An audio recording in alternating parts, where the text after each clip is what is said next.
A little over a year ago, Tesla had months-long wait times and Ford had their iPhone moment with their F-150 Lightning with over 200,000 reservations. Today, however, EVs are piling up in dealer lots and you can get a Tesla in a few days. Was the EV transition just a flash in the pan? What are the top reasons consumers, maybe including you yourself, don't want to buy an EV? Let's take a look.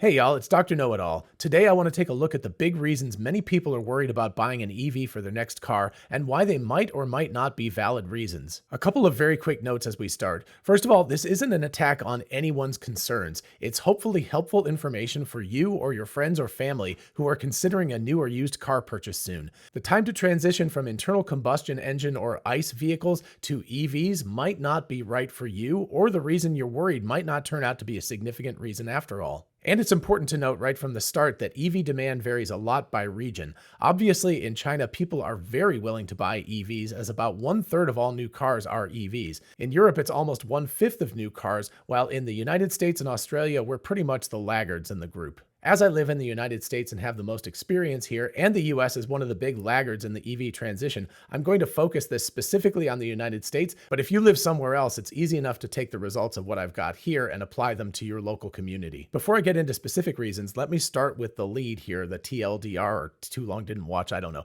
Anyway, that is that not all EVs are created the same, and I believe what we're seeing is the consumer starting to figure that out, and we're seeing a very significant split in EV adoption depending on brand. Specifically, Ford, GM, Stellantis, and VW EVs are not the same as Tesla and a few other companies. And as I go over the specific concerns, you'll hear over and over again that I differentiate between Tesla and most other EV manufacturers. Reason number one, EVs cost too much money. This was true a year or two ago, but it is definitely not true anymore for two reasons. Number one, inflation has happened and the price of an average car in the United States is now $48,000 as per Consumer Reports. That is a pretty insane number, but that's what they're telling us. And if you check that against the price of a Tesla Model 3 standard range, which is their cheapest vehicle, that's $39,000. So that's actually $9,000 less than the cost of an average vehicle in the United States right now today. If you want to move up in range, the Model 3 long range is $46,000 and the Model 3 Performance, which is really good specs, is $51,000. And even if you want an SUV instead of a sedan, the Model Y is a very good choice.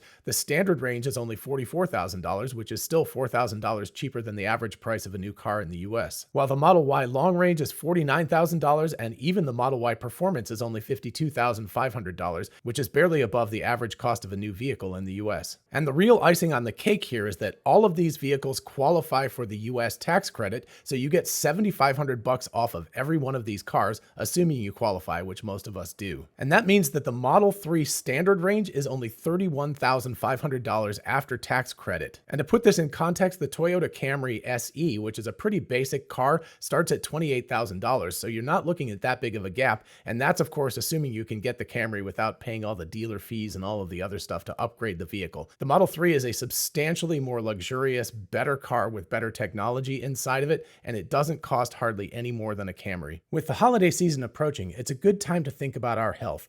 Yummy food, some fine drinks, and the general stress of holiday travel can cause our bodies to get out of whack. Well, let me tell you, we can solve that problem with AG1. AG1 is foundational nutrition that provides your body with what you might be missing during the holidays and all year long. With 75 high-quality vitamins, minerals, prebiotics, probiotics, and adaptogens, AG1 gives you the foundational nutrition your body craves, especially during the disruptive holiday season. And as a bonus, it tastes great with a hint of pineapple. And don't just take my word for it. Last week I was with Dr. Scott Walter, who you all know from the channel. He used my AG1 link in the description and has been taking AG1 for several months now.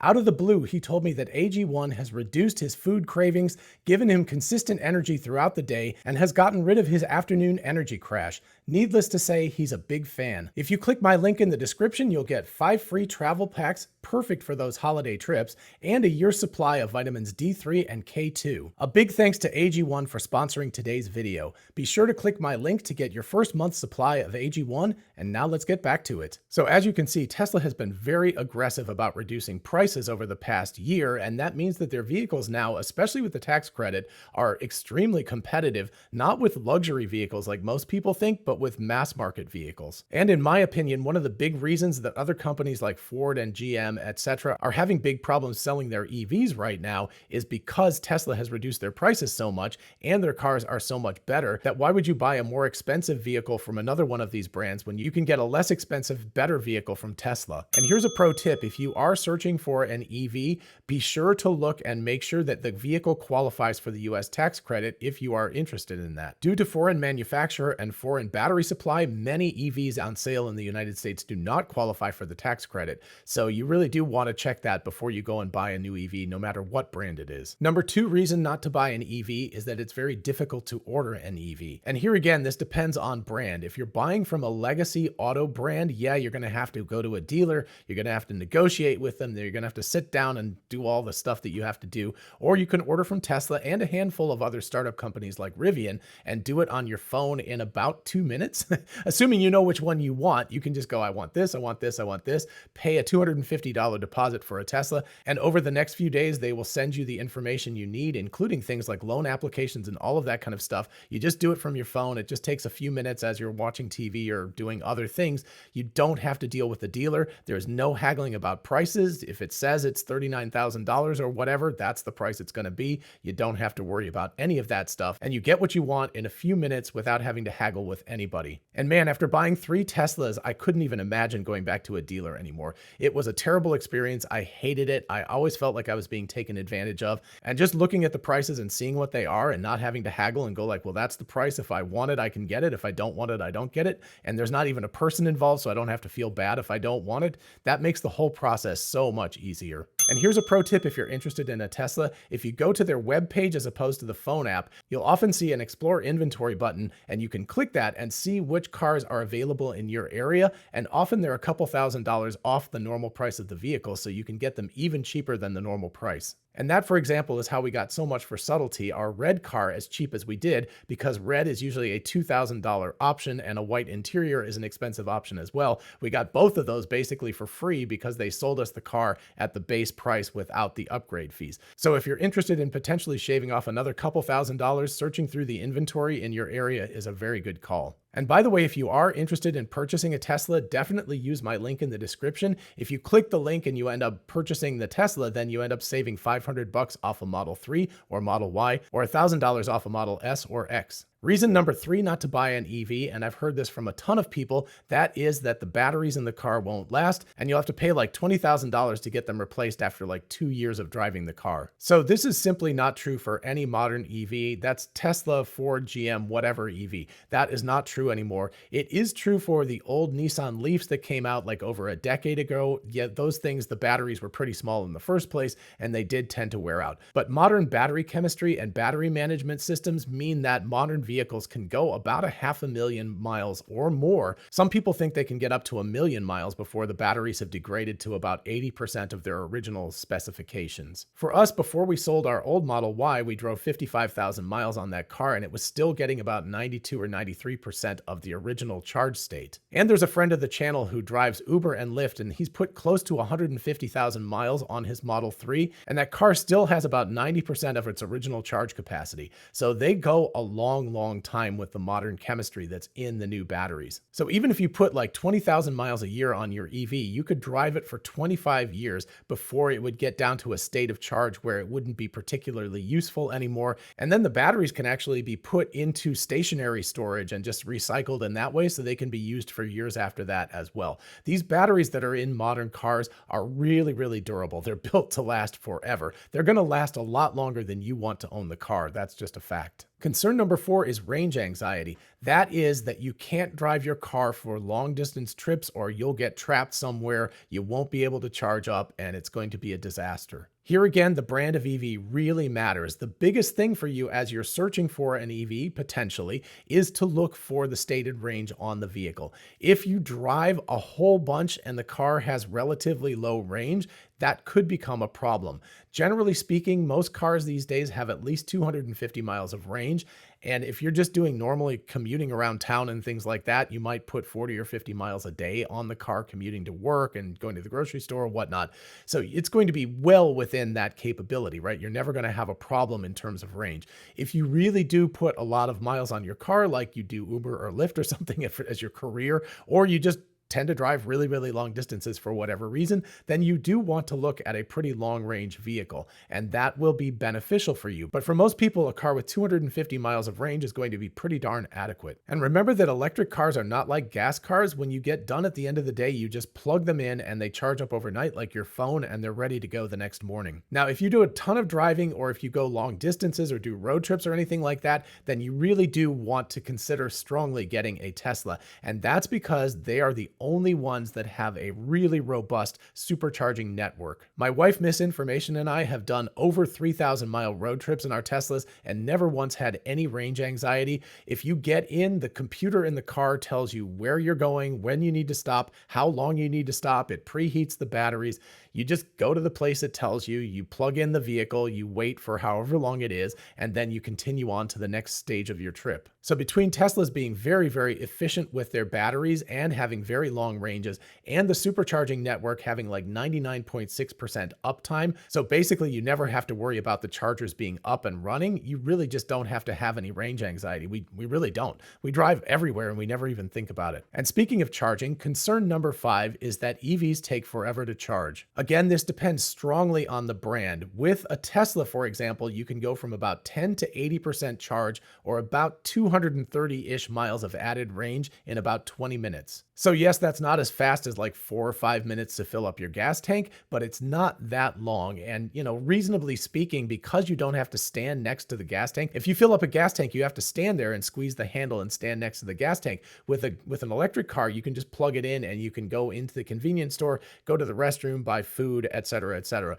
So it's a very convenient kind of thing to do. It's a plug it in and go away and then come back when it's done. And the phone app will actually tell you when the charging's done. It'll say like, hey, it's going to be done in 5 minutes, come back to the car, or it's ready to go now, whatever. So it's very, very easy, and it doesn't take that long to charge. And remember, this is only when you're on the road. If you're at home or something, you just plug it in and you never even think about it. It's just ready when you're ready to go. Pro tip number 1, if you're looking for a new EV, is to look at the max charging speed. That is a really important statistic. So all Teslas today will do at least 200 plus kilowatts, and most of them do 250 kilowatt charging maximum speed.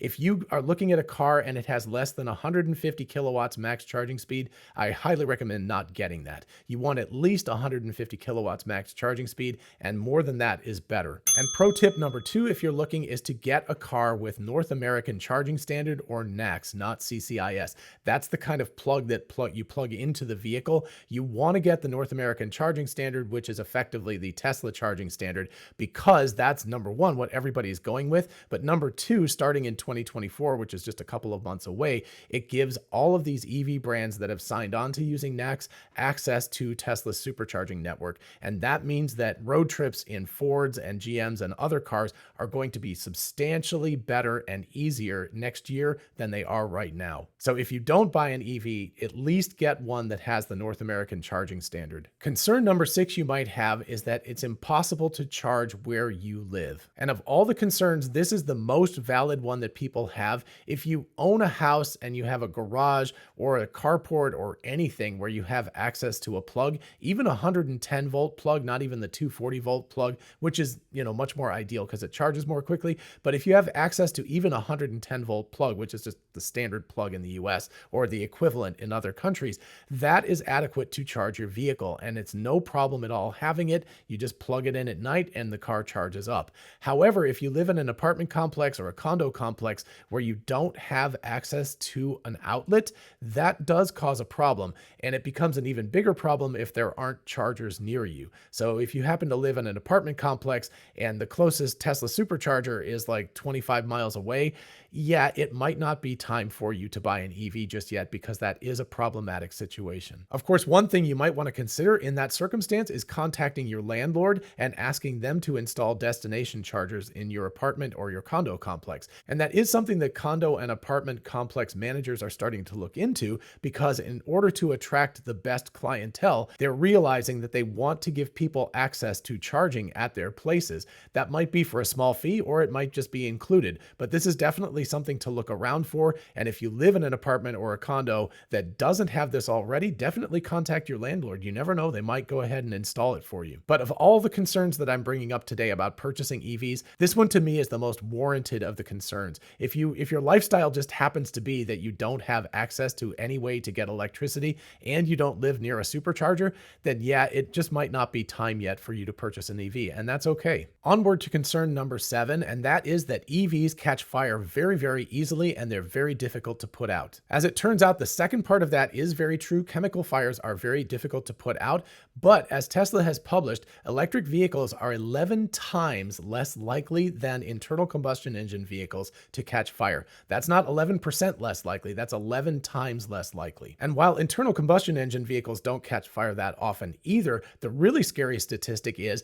that hybrid vehicles are the ones that are much more likely than even internal combustion engine vehicles to catch fire. So EVs are incredibly unlikely to catch fire. Internal combustion engine vehicles are very unlikely to catch fire. And hybrid vehicles, which you might be considering instead of a pure EV, those are the cars that are the most likely to catch fire. So if you're concerned about fires, that would be the car that I would stay away from, is the hybrid vehicle. And speaking of safety, Tesla's group of vehicles is the safest group of cars ever tested. They have 5-star ratings, all of them. They tend to be the most safe car that's ever been tested in each of their categories. And not only don't they catch fire, but you can't even roll them upside down. They do tests where they push the car into a mound of dirt sideways and try to roll it upside down, and the car just rolls back right side up again. So they're very, very durable cars. They don't crush. They're very safe if you're in an accident, and they have a lot of automated controls to make sure that you don't get into an accident. So these are incredibly safe vehicles. So if you care about safety for your family and for yourself,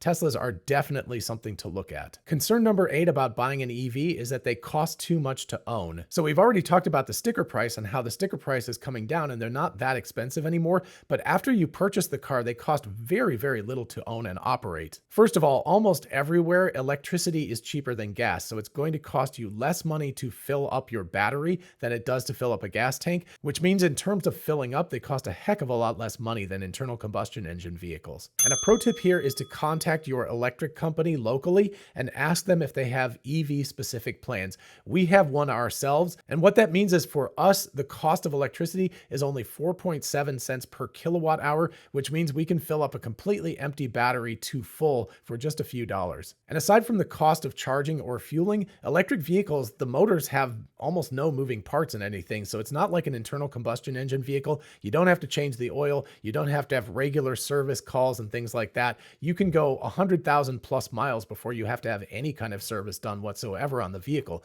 In fact, all you really need to do is replace the windshield washer fluid when it gets low and replace the tires when you've driven, 30 plus thousand miles or whatever. So aside from those normal costs, which are associated with any vehicle, you don't have the maintenance costs that are associated with internal combustion engine vehicles. So after you purchase the car, it costs very, very little to drive. And concern number 9 about buying an EV is that EVs suck to drive. Well, nothing could be further from the truth. They're actually awesome to drive. And while this holds true for any EV, just because of the nature of electric vehicles, it's especially true for Teslas. If you don't believe me, click my link, book a demo drive, and you'll be blown away, I promise you. There's no spooling up, there's no changing gears, there's nothing like that. You put your foot on the accelerator and it goes and it just keeps on going. It will accelerate as long as you want to, probably longer than you want to, unless you want to do 150 plus miles an hour or something. For example, the Model 3 Performance does 0 to 60 in 3.1 seconds and it costs just barely over $50,000. For reference, a brand new Lamborghini Huracan does 0 to 60 in 2.8 seconds and costs around 4.7 times what the Model 3 Performance costs. So it's barely any faster, and it costs hundreds of thousands of dollars as opposed to $50,000. And of course, if that's not fast enough for you, you can get a Model S Plaid and go even faster. But no matter what, if you have not driven an EV yet and you think that they're going to drive like a golf cart or something, I highly recommend doing a demo drive. I think you will change your mind very quickly. The concern about them driving like golf carts and being crappy cars to drive is really, really wrong. They're actually way more fun than a gas car to drive. Plus, you might not know, but EVs are really computers on wheels. Their interfaces are amazing. With a Tesla, you don't even have a key. You just use your phone as your key, and it just works. You can do a ton of stuff from the app, including preconditioning the vehicle, putting in destinations where you're going, checking routes and things like that. So you can do all of this stuff from the app. It's really an amazing experience. And of course, for Tesla specifically, you get autopilot for free and you can purchase full self-driving. And autopilot will do lane keeping on the highway. And it's not just minimal lane keeping. It will actually go around very curvy roads and will stay at the right speed limit and stay behind cars and all of that stuff. And if you get full self-driving, it really drives you around city streets, like from your house to wherever you're going. It will just drive you there with very, very few interventions. So it's a pretty amazing bit of technology and an awful lot of fun to also experience that as well. So like I said at the beginning of this video, I really think this is a tale of two EVs. And one of the reasons why we're seeing car companies have such a hard time selling electric vehicles right now is that Ford, GM, Stellantis, etc. are selling more or less Generation 1 vehicles. So that's like kind of their first real attempt at a mass market electric vehicle, while Tesla is already on arguably Gen 3 or Gen 4 of these vehicles. So they're way more advanced. You're looking at comparing a Tesla from 10 or 12 years ago to a vehicle from Ford or VW or whatever today. And Teslas, even back then, I would say were better than these VW and Ford and GM cars today. But even if you want to say a Model S from 2012 is about equivalent to a Ford F-150 today, that's a big difference. There's been 10 years since that Tesla Model S for Tesla to improve everything, and they are maniacal about improving things. So you've got an amazing high-tech vehicle compared to vehicles that feel like a decade plus old when you get into them compared to driving a Tesla. That's why my wife and I have purchased 3 Teslas now, why we never plan to purchase another gas car ever, and why in the future we're not going to purchase another EV brand without comparing it directly to a Tesla that's in that same category. And finally, just a personal anecdote here. We have not owned an internal combustion engine vehicle since March of this year, so it's going on about 7 or 8 months. Not only have we not missed having an ICE car, but we actually very much prefer it. We never go to the gas station anymore, don't have to worry about that stuff. The car is always charged. It's a pleasure to drive. It's really fun. It's very efficient. It's great for road trips. What are you going to say? It even drives you around town with full self-driving. It's an awesome experience. I highly recommend at least trying it out if you're interested in purchasing a new or a used car. Either way, I think an EV is for you. All right, I hope you enjoyed this video and found it fun and interesting and thought-provoking. Definitely let me know about other concerns you might have in the comments, because I just kind of did the biggest ones. But if you have other concerns I haven't addressed here, I am happy to do a future part 2 of this video and talk about other reasons. So definitely let me know in the comments what you think. And while you're down there, if you wouldn't mind, please do like the video so other people can find it. And of course, consider subscribing for more of this kind of content. Thank you so much. As always, a huge shout out to my Patreon patrons, my YouTube channel members, and my ex-subscribers. Thank you all so much for supporting the channel in any way that you can. And of course, if you want to join any of the teams, just check out the links in the description. And if you're interested in a whole bunch of really cool merch, check out our merch store. Link is in the description. We have TeslaBot t-shirts, the Tesla meme t-shirt, success is a possible outcome, 4680 battery cells. All of that stuff is on t-shirts, mugs, tumblers, and on. So check it out. And finally, a big thanks once again to AG1 for sponsoring today's video. Be sure to check out my link in the description, get your 5 free travel packs, your year's supply of vitamins D3 and K2, and start feeling better today. In the meantime, I'll see you in the next one. Bye-bye.